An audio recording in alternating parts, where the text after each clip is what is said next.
Moun Gosier, bonjour, bien-aimés concitoyens du Gosier, bonjour. Meilleurs vœux 2026. Et pourtant, en ce début d'année 2026, je vais quand même pousser un coup de gueule. Oui, un coup de gueule contre le scandale du SMG-EAG.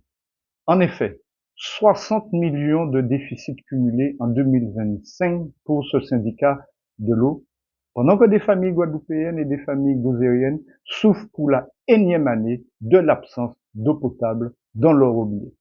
Alors, SMG-EAG, syndicat mixte de gestion de l'eau et assainissement de Guadeloupe, je crois vrai que non là aussi long qu'une journée sans de l'eau.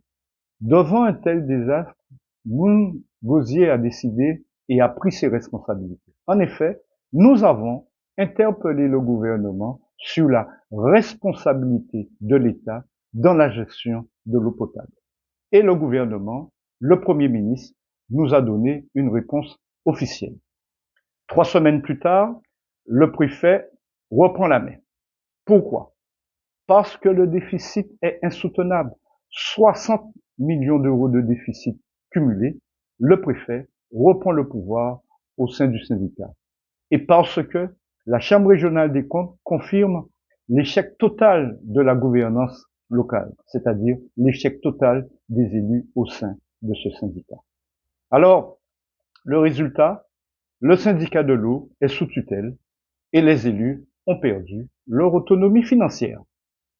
Nous, à Montgausier, en interpellant le Premier ministre et à travers sa réponse, nous avons la preuve qu'une mobilisation citoyenne peut forcer l'État à réagir.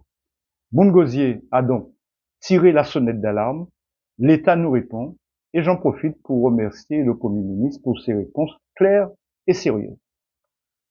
En un mot, chers citoyens du Gosier, grâce à votre confiance citoyenne en Moun Gosier, la voix du Gosier a été entendue à Paris. Aussi, grâce à vous, demain, je parlerai avec autorité et compétence, je dis bien avec autorité et compétence au service de l'État. Grâce à vous aussi, citoyens du Gosier, je conduirai la ville comme un bon père de famille. Et toujours grâce à vous, chers citoyens du Gosier, nous allons pouvoir veiller à la sécurité de chaque Gosierien sur tout le territoire de la commune. Et j'ai dit à l'État, attention, équilibrer les comptes ne suffit pas. Ce que nous exigeons, c'est que cette reprise en main garantisse l'accès à l'eau potable pour chaque Guadeloupéen.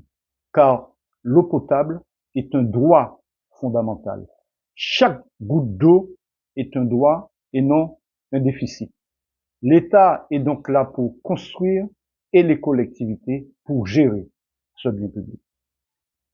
Notre exigence démontre que jamais au Gosier, nos écoles, nos routes, nos déchets, notre sécurité ne doivent devenir des SMGEAG bis, c'est-à-dire des structures en déficit et des structures sous tutelle. Moun Gosier aura une gestion sérieuse et responsable pour la population du Gosier. Nous avons démontré notre efficacité.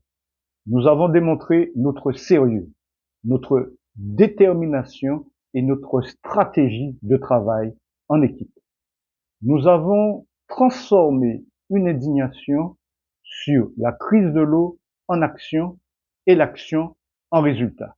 En effet, le Premier ministre a demandé aux services de nous porter des réponses adéquates par rapport à notre interpellation. Alors, chers amis du Gosier, bien-aimés citoyens du Gosier, aidez Moun Gosier, aidez-moi à faire en sorte que le gouvernement puisse bouger davantage sur cette crise de l'eau en prenant ses responsabilités. Ainsi, bien-aimés citoyens du Gosier, je vous le dis, continuons à travailler ensemble parce que l'eau, l'école, les routes, les déchets, le budget, la sécurité, tout cela sera géré avec sérieux, avec compétence par Moun Gosier. Notre mouvement étant là pour garantir que jamais nos services publics ne seront pris en otage par l'incompétence, les passe-droits entre amis et par le clientélisme. Oui, en 2026, avec Moun Gosier, nous qu'à arrêter avec les élus Bourbon, nous qu'à arrêter avec la corruption et nous qu'à arrêter avec les détournements de fonds publics. Bon week-end à tous.